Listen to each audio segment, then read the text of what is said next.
Welcome back to Elite Code HS online class, subject Business Studies, class 11. We shall continue chapter 1, Nature and Purpose of Business. In our last class, we have covered the topic industry. So today we will start with commerce. Commerce refers to all those activities which help directly or indirectly in the distribution of goods to the ultimate customers. Salient features of commerce are as follows. Number 1, it is a part of business activities. Number 2, it is having two parts of commerce, namely trade and aids to trade. Number 3, it ensures smooth flow of goods and services through trade, that is buying and selling, and aids to trade, that is banking, insurance, transportation, etc. Number 4, it removes the hindrance of person, place, time, risk and financing in the distribution of goods and service. Number 5, commerce is required for procurement of factors of production and smooth distribution of industrial products. So, the growth and development of commerce depend upon the expansion of the industry. Number 6, commerce creates time utility through warehousing, place utility through transportation, and ownership utility through buying and selling. Number 7, commerce works as a link between the producers and the consumers because goods and services are transferred from the producers to the consumers with the help of commerce. You know, kids, the main function of commerce is to remove the hindrances for ensuring smooth flow of goods and services from the producers to consumers. And the hindrances which are removed by the commerce are: number 1, hindrance of person, which refers to the lack of contact between producers and the consumers. So here commerce removes this hindrance by transferring goods from producers to consumers with the help of trade. Second is hindrance of place. We all know that goods are produced at one place, but consumers are scattered in different corners of our country. Yes or no? So there is a place gap between the producers and the consumers. So it is called hindrance of place. So commerce is playing a role here. What is commerce doing? Commerce is removing this hindrance through transportation of goods from place of production to the place of its consumption. Number 3, the hindrance of time. Some goods, for example wheat, pulses, are produced in a particular season, but they are consumed by the consumers throughout the year. So there is a time gap between the production and the consumption. So this is called hindrance of time. So again commerce is playing the role to remove this hindrance through storage and warehousing, because as a result of storing and warehousing of goods, they can be consumed by the consumers throughout the year. Number 4, hindrance of risk. Goods may be lost or damaged due to theft, fire, accident, etc. in case of warehousing or in case of transit during the course of transportation of them. So the businessmen always have to bear the risk of loss of goods. So again commerce is removing the hindrance of risk by means of insurance. Number 5, hindrance of finance. The businessmen need a lot of finance for maintaining smooth flow of production. Again, consumers need finance for buying luxury goods such as TV, fridge, motor car, etc. This is to say, both businessmen and consumers have to face the hindrance of finance. So again, commerce is removing this hindrance through bank and financial institutions, because the businessmen and the consumers can meet their financial requirements by taking loan from bank and other financial institutions. And the last one is hindrance of information, which refers to the lack of knowledge of the prospective customers about a product. So again, commerce is removing this hindrance by providing various information about the product such as price, quality, procedure, etc. by means of advertisement. Our next topic is importance or significance of commerce. Number 1, removal of hindrance. Just now we were discussing about the hindrances. So commerce helps in maintaining smooth flow of goods and services from the manufacturers to the consumers by removing the hindrances concerned with the distribution of goods and services. This we have discussed earlier also. Out of these hindrances, the trade removes personal hindrance, and the other hindrance such as hindrance of finance, place, time, knowledge, etc. are removed by the auxiliaries to trade. Number 2, creation of opportunity of employment. Okay, as a result of expansion of commercial activities, people get the opportunity of employment in commercial sectors like bank, insurance, transportation, cold storage, etc. That is to say, commerce generates opportunity of employment. Number 3, commerce provides required finance for the production of goods and services and makes necessary arrangement for storing the goods manufactured by industry. So in this way, commerce helps to maintain continuity in production and buying and selling activities. Number 4, commerce helps the consumers to maintain continuity in consumption by making arrangement for warehousing or storing. As a result of warehousing of goods, people can buy goods according to their demand in one hand, and on the other hand they can maintain continuity in consumption. In this way, commerce ensures consumption for the people. Fifthly, commerce prevents price fluctuation through transportation and warehousing. As a result of it, stability of price remains maintained. Goods can be moved from the places where demand is less to the places where demand is more by means of transportation. As a result of exchange of goods among different places, stability of price of goods can be maintained. Again, warehousing helps to maintain equilibrium in demand and supply. Such equilibrium in demand and supply also ensures stability in price.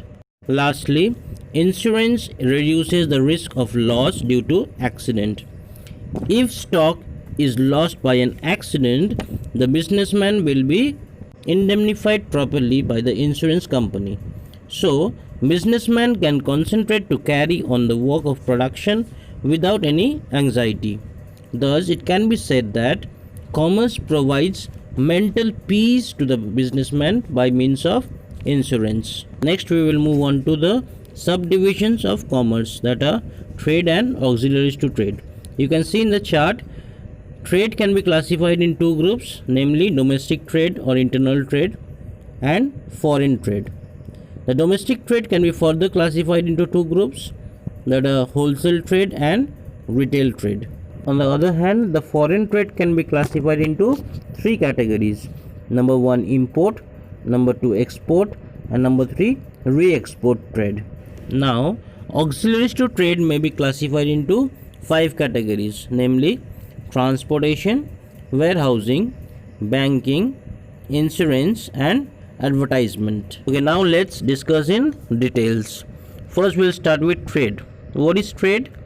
Trade is a subdivision of commerce which removes the barrier of a person between manufacturers and consumers through buying and selling activities for the purpose of earning profit. And the person who remains involved in business is called trader. Now let's discuss the salient features of trade. Number 1, trade is formed for performing buying and selling activities. Number 2, trade purchases goods from manufacturers and sell them to the consumers. In this way, trade establishes a link between manufacturers and consumers. Number 3, trade transfers goods from manufacturers to consumers. As a result of it, the consumers get the opportunity to consume the goods. So it can be said that trade creates utility of goods by removing the barrier of person. Number 4, trade depends on industry because it purchases and sells the goods produced in industries. Number 5, trade transfers the ownership of goods from manufacturers to the consumers through buying and selling activities. Number 6, trade performs secondary activity because if industry does not produce goods, trading activities are not needed. And the last one, trade is a part of commerce. After the features, we are going to discuss the classification of trade. Just now we have seen that trade can be classified in two groups, that is internal trade or domestic trade, and the second one is foreign trade or international trade. The word domestic itself signifies that it is within the geographical boundary of a country. Yes, so when the trading activities like buying and selling activities are performed within the geographical boundary of a country, it is called the domestic trade or international trade. Whereas when the trade refers to the buying and selling of goods and services between two or more countries, it is known as foreign trade or international trade. Now, domestic trade is classified in two groups: wholesale trade and retail trade. Wholesale trade refers to the trade which purchases goods in large quantities from the manufacturers or importers and sell them in less quantities to the retailers. And the person who are engaged in the wholesale trade are known as wholesaler. And the retailer trade refers to that trade which purchases goods from the wholesalers and sells them to the ultimate consumers. And the persons who are involved in retail trade are called retailers. Again, the foreign or the international trade is categorized in three groups. Number 1, import. Import means the trade which brings in goods to the home country by purchasing them from another country. For example, India bought a machine from Japan. It is the import trade of India. Secondly, export trade. When goods produced in one country are sold in another country, it is regarded as export trade. For example, if tea and jute produced in India are sold in America, it is called export trade of India. I guess you have learned this in geography in junior classes. And the last one, re-export or entry port trade, is the trade through which imported goods are exported. For example, if American imports tea from India and then again exports it to Germany, it is called re-export trade of America. Now let's discuss about the importance or the significance of trade. Firstly, trade transfers goods to the consumers. The consumers satisfy their wants through consumption of those goods. So we can say that the first importance or significance of trade is satisfying wants of consumers. Secondly, the industrial sectors get the supply of raw materials and supply their products to the consumers with the help of trading activities. Thus, it can be claimed that trade ensures production and sales. Thirdly, due to expansion of trade, there is an opportunity for increase in industrial production. As a result of it, the scale of consumption of people increases. Fourthly, the trade arranges provision for employment for a number of people. As a result of it, the income of the people and their standard of living increases. Lastly, the manufacturers can know the nature and type of demand of the people through trade. So it is possible for them to produce goods according to the demand of the people. Next we have auxiliaries to trade. It means the activities which remove all the hindrances concerned with production and trading activities other than the hindrance of person are called auxiliaries to trade. Now look at the chart below. You can see the 6 categories of auxiliaries to trade. The first one is transportation. As we all know, a product is produced in a particular place but is consumed by the consumers of different places. For example, tea is produced in Assam and Darjeeling, but it is consumed by the consumers all over the country. This is made possible only because of transportation. Again, the raw materials required for production are carried to the factory through transportation. In this way, transportation helps in production and buying and selling of goods. And as a result, the hindrance of place between the producer and the consumers is removed, and the consumers can consume the goods. The second activity is banking. Commercial banks remove the hindrance of finance for the businessman through providing loan and overdraft facility. Beside this, they provide many other facilities such as collection of check, issue of bank draft, discounting of bill of exchange, remittance of fund from one place to another, etc.